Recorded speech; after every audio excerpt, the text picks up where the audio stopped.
Item ಯಾವುದೇ ಇರಲಿ try ಮಾಡಿ ಆಚಿ ಚಿಕನ್ ಮಸಾಲಾ. ಆಚಿ ಚಿಕನ್ ಮಸಾಲಾ. ರಾಜ್ಯ ರಾಜಕೀಯದಲ್ಲಿ ಕುರ್ಚಿ ಕಿತ್ತಾಟ ಮುಂದುವರೆದಿದ್ದು, ಇದರ ಮಧ್ಯೆ 21 ಶಾಸಕರು ಆಸ್ಟ್ರೇಲಿಯಾದ ಪ್ರವಾಸಕ್ಕೆ ಹೊರಟಿದ್ದಾರೆ. ಇವತ್ತು ರಾತ್ರಿ 8 ಗಂಟೆಗೆ ಶಾಸಕರು ಏರ್ಪೋರ್ಟಿಗೆ ಬರುವ ಸಾಧ್ಯತೆ ಇದ್ದು 20ಕ್ಕೂ ಹೆಚ್ಚು ಕಾಂಗ್ರೆಸ್ ಎಂಎಲ್ಎ ಎಂಎಲ್ಸಿಗಳು ತೆರಳಲಿದ್ದಾರೆ.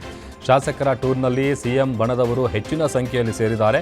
ಕೆಲವರಿಗೆ ವೀಸಾ ಸಿಕ್ಕದೆ ಪ್ರವಾಸ ರದ್ದಾಗಿದ್ದು, ಇನ್ನು ಕೆಲವರು ವೈಯಕ್ತಿಕ ಅಥವಾ ನಾನಾ ಕಾರಣಗಳಿಂದ ಪ್ರವಾಸ ರದ್ದು ಮಾಡಿದ್ದಾರೆ. ಪ್ರವಾಸದ ಬಳಿಕ ಮಾರ್ಚ್ 1ರಂದು ಶಾಸಕರು ವಾಪಸ್ ಬರುವ ನಿರೀಕ್ಷೆ ಇದೆ. ಜಗಳೂರು ಕಾಂಗ್ರೆಸ್ ಶಾಸಕ ದೇವೇಂದ್ರಪ್ಪ ವಿದೇಶ ಪ್ರವಾಸಕ್ಕೆ ಹೊರಟಿದ್ದಾರೆ. ಇವರನ್ನ ವಿದೇಶ ಪ್ರವಾಸಕ್ಕೆ ಬೀಳ್ಕೊಡಲು ಕೈ ಕಾರ್ಯಕರ್ತರು ಕೆಂಪೇಗೌಡ ಏರ್ಪೋರ್ಟ್ಗೆ ಬಂದಿದ್ದಾರೆ. ಶಾಸಕ ದೇವೇಂದ್ರಪ್ಪ ಇವತ್ತು ರಾತ್ರಿ 10:30ರ ವಿಮಾನದಲ್ಲಿ ಹೊರಡಲಿದ್ದು, ಕೆಂಪೇಗೌಡ ಏರ್ಪೋರ್ಟ್ನಿಂದ ಸಿಂಗಾಪುರ್ಗೆ ಹೋಗಿ ಅಲ್ಲಿಂದ ಆಸ್ಟ್ರೇಲಿಯಾಗೆ ಹೋಗಲಿದ್ದಾರೆ.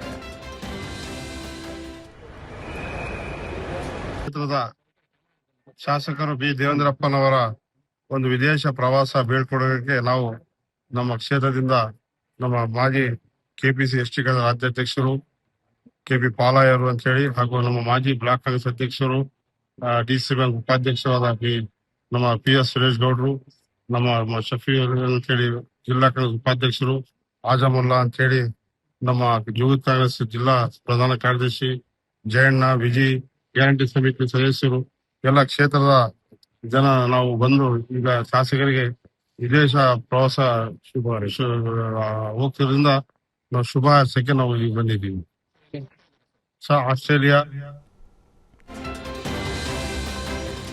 ಬೆಳಗಾವಿಯ ಹಿಂಡಲಗ ಜೈಲಿಗೆ ಡಿಜಿಪಿ ಅಲೋಕ್ ಕುಮಾರ್ ದಿಢೀರಂತ ಭೇಟಿ ನೀಡಿ ಪರಿಶೀಲನೆ ನಡೆಸಿದ್ದಾರೆ. ಡಿಜಿಪಿ ಅಲೋಕ್ ಕುಮಾರ್ ಜೈಲು ಅಧಿಕಾರಿಗಳಿಗೆ ಯಾವುದೇ ಅಕ್ರಮಗಳು ಸಂಭವಿಸಿದರೆ ಹೊಣೆಗಾರರಾಗುವಂತೆ ಎಚ್ಚರಿಕೆ ನೀಡಿದ್ದು, ಜೈಲು ಒಳಗೆ ಅಕ್ರಮಗಳು ನಡೆಯದಂತೆ ಕಠಿಣ ಕ್ರಮ ಕೈಗೊಳ್ಳುವಂತೆ ಸೂಚನೆ ಕೊಟ್ಟಿದ್ದಾರೆ. ಸಭೆಯಲ್ಲಿ 5G ಜಾಮರು, ಜೈಲು ಒಳಗೆ ನೆಟ್ವರ್ಕ್ ಬಳಕೆ, ಅಪರಿಚಿತರಿಂದ ಮೊಬೈಲ್ ಅಥವಾ ಮಾದಕ ವಸ್ತುಗಳ ಎಸೆತದ ಬಗ್ಗೆ ಚರ್ಚೆ ನಡೆಸಲಾಗಿದೆ.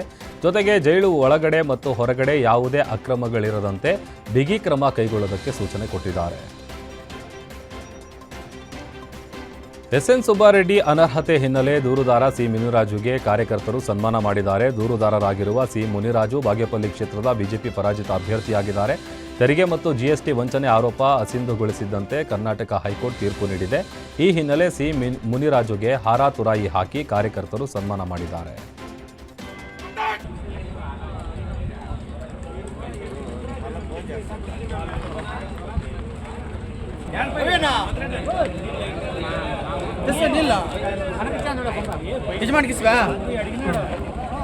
नरेंद्र मोदी की, विजयेंद्र अन्ना की, मुनराज अन्ना की, भारत माता की.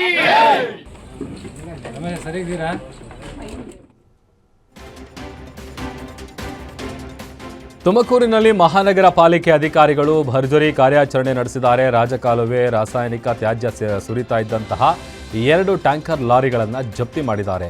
ಈ ಘಟನೆ ವೀರಸಾಗರ ಬಳಿ ನಡೆದಿದೆ. ಹಿರೇಹಳ್ಳಿ ಕೈಗಾರಿಕಾ ಪ್ರದೇಶದಲ್ಲಿರುವ ಕೋಯಿ ಫಾರ್ಮಾ ಇಂಡಸ್ಟ್ರೀಸ್ ಸಂಸ್ಥೆಗೆ ಸೇರಿದ ರಾಸಾಯನಿಕ ತ್ಯಾಜ್ಯವನ್ನು ರಾಜಕಾಲುವೆಗೆ ಸುರಿಯಲಾಗ್ತಿತ್ತು ಅಂತ ಹೇಳಲಾಗಿದೆ. ಸಾರ್ವಜನಿಕರಿಂದ ಬಂದ ಮಾಹಿತಿಯ ಆಧಾರದಲ್ಲಿ ಪಾಲಿಕೆ ಕಮಿಷನರ್ ಶುಭಾ ಅವರ ಸೂಚನೆ ಮೇರೆಗೆ ಅಧಿಕಾರಿಗಳು ದಾಳಿ ನಡೆಸಿದ್ದಾರೆ. ಫಾರ್ಮಾ ಕೆಮಿಕಲ್ ತ್ಯಾಜ್ಯವನ್ನು ರಾಜಕಾಲುವೆಗೆ ಸುರಿಯುವ ವೇಳೆ ರೆಡ್ ಹ್ಯಾಂಡ್ ಆಗಿ ಹಿಡಿದಿದ್ದಾರೆ. ಈ ಸಂಬಂಧ ತಿಲಕ್ ಪಾರ್ಕ್ ಪೊಲೀಸ್ ಠಾಣೆಯಲ್ಲಿ ದೂರು ಕೂಡ ದಾಖಲಾಗಿದೆ. ಅಪ್ರಾಪ್ತರು ವಾಹನ ಚಲಾಯಿಸುವುದನ್ನು ತಡೆಯಲು ಬೆಂಗಳೂರು ನಗರ ಪೊಲೀಸ್ ಇಲಾಖೆ ವಿಶೇಷ ಕಾರ್ಯಾಚರಣೆ ನಡೆಸ್ತಾ ಇದೆ ಅಂತ ಸೀಮಂತ್ ಕುಮಾರ್ ಸಿಂಗ್ ಹೇಳಿದ್ದಾರೆ.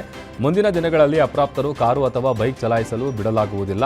ಹೊಸಕೋಟೆ ಪ್ರದೇಶದಲ್ಲಿ ಸಂಭವಿಸಿರುವ ಅಪಘಾತದ ಹಿನ್ನೆಲೆ ನಗರ ಪೊಲೀಸ್ ಇಲಾಖೆ ನಿಯಮ ಉಲ್ಲಂಘಿಸುವವರಿಗೆ ಕಠಿಣ ಕ್ರಮ ಕೈಗೊಳ್ಳಲಿದೆ. ವಾಹನವನ್ನು ನೀಡಿದ ಪೋಷಕರ ಮೇಲೂ ಪ್ರಕರಣ ದಾಖಲಾಗುತ್ತೆ. ಲೈಸೆನ್ಸ್ ಇಲ್ಲದೆ ವಾಹನ ಚಲಾಯಿಸುವವರಿಗೂ ಕಠಿಣ ಎಚ್ಚರಿಕೆ ನೀಡಲಾಗ್ತಾ ಇದೆ.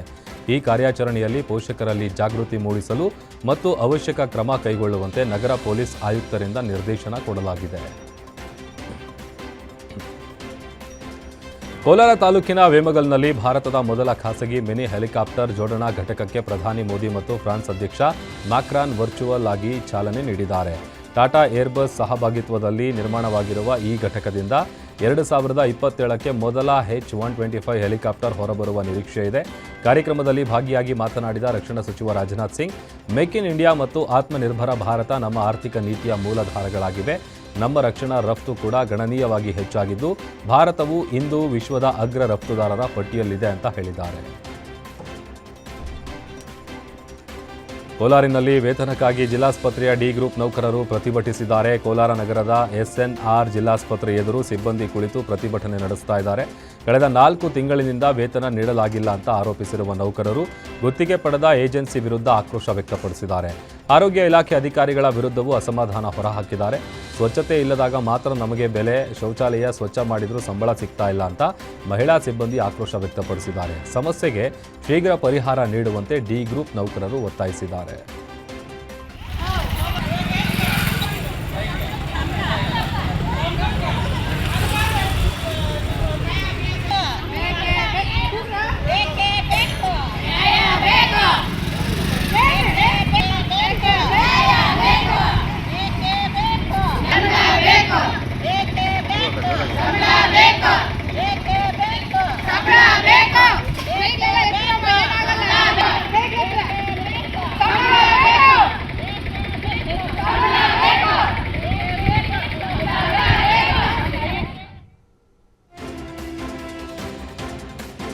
ದೇವನಹಳ್ಳಿ ಏರ್ಪೋರ್ಟ್ನಲ್ಲಿ ಕಸ್ಟಮ್ಸ್ ಅಧಿಕಾರಿಗಳು ಭರ್ಜರಿ ಕಾರ್ಯಾಚರಣೆ ನಡೆಸಿದ್ದಾರೆ. ದೇವನಹಳ್ಳಿ ಕೆಂಪೇಗೌಡ ಅಂತಾರಾಷ್ಟ್ರೀಯ ವಿಮಾನ ನಿಲ್ದಾಣದಲ್ಲಿ ನವದೆಹಲಿಯಿಂದ ಬೆಂಗಳೂರಿಗೆ ಅಕ್ರಮವಾಗಿ ಸಾಗಿಸ್ತಾ ಇದ್ದ 2.5 ಕೆಜಿ ಮೆಂಥಾಫೆಟಮೈನ್ ಗಾಂಜಾ ವಶಪಡಿಸಿಕೊಳ್ಳಲಾಗಿದೆ. ಅಕ್ರಮ ಸಾಗಣೆದಾರರ ವೆರೋನಿಕಾ ಅವರನ್ನ ಕಸ್ಟಮ್ಸ್ ಅಧಿಕಾರಿಗಳು ವಶಕ್ಕೆ ಪಡೆದು ವಿಚಾರಣೆಯನ್ನು ನಡೆಸ್ತಾ ಇದ್ದಾರೆ. ಪಾಗಲ್ ಪ್ರೇಮಿಯೊಬ್ಬ ಪ್ರೀತಿ ನಿರಾಕರಿಸಿದ್ದಕ್ಕೆ ಯುವತಿಯ ಮೇಲೆ ಬಿಯರ್ ಬಾಟಲ್ನಿಂದ ಇರಿದು ಹತ್ಯೆ ಮಾಡಲು ಯತ್ನಿಸಿದ್ದಾನೆ. ಶಿವಮೊಗ್ಗದ ತೀರ್ಥಹಳ್ಳಿಯಲ್ಲಿ ಈ ಘಟನೆ ನಡೆದಿದೆ. ಅಪೂರ್ವ ಹಲ್ಲೆಗೊಳಗಾದ ಯುವತಿ, ಆರೋಪಿ ಸ್ವರೂಪ್ ಎಂಬಾತ ಕೆಲವು ದಿನದಿಂದ ಅಪೂರ್ವ ಬೆನ್ನು ಬಿದ್ದಿದ್ದ. ಫೆಬ್ರವರಿ 14ರ ಪ್ರೇಮಿಗಳ ದಿನ ಸ್ವರೂಪ್ ತನ್ನ ಪ್ರೀತಿಯನ್ನ ಅಪೂರ್ವ ಮುಂದೆ ಹೇಳಿದ್ದ. ಆದರೆ ಯುವತಿ ಅಪೂರ್ವ ನಿರಾಕರಿಸಿದ್ಲು. ಇದರಿಂದ ಆಕ್ರೋಶಗೊಂಡ ಸ್ವರೂಪ್ ಕಂಠಪೂರ್ತಿ ಕುಡಿದು ಅಪೂರ್ವ ಮನೆಗೆ ನುಗ್ಗಿ ಹಲ್ಲೆ ನಡೆಸಿದ್ದಾನೆ ಅಂತ ಆರೋಪಿಸಲಾಗಿದೆ. ಈ ವೇಳೆ ಸ್ವಲ್ಪ ದೂರದಲ್ಲಿದ್ದ ತಂದೆ ಸುಧಾಕರ್ ಬಾಗಿಲು ಒಡೆದು ಪುತ್ರಿಯನ್ನು ರಕ್ಷಿಸಿದ್ದಾರೆ.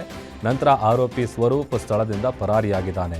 ಗಾಯಗೊಂಡ ಅಪೂರ್ವಾಳಿಗೆ ತಾಲೂಕು ಆಸ್ಪತ್ರೆಯಲ್ಲಿ ಚಿಕಿತ್ಸೆ ಕೊಡಿಸಲಾಗ್ತಾ ಇದ್ದು, ಸದ್ಯ ಆರೋಪಿ ಸ್ವರೂಪ್ನನ್ನ ತೀರ್ಥಹಳ್ಳಿ ಪೊಲೀಸರು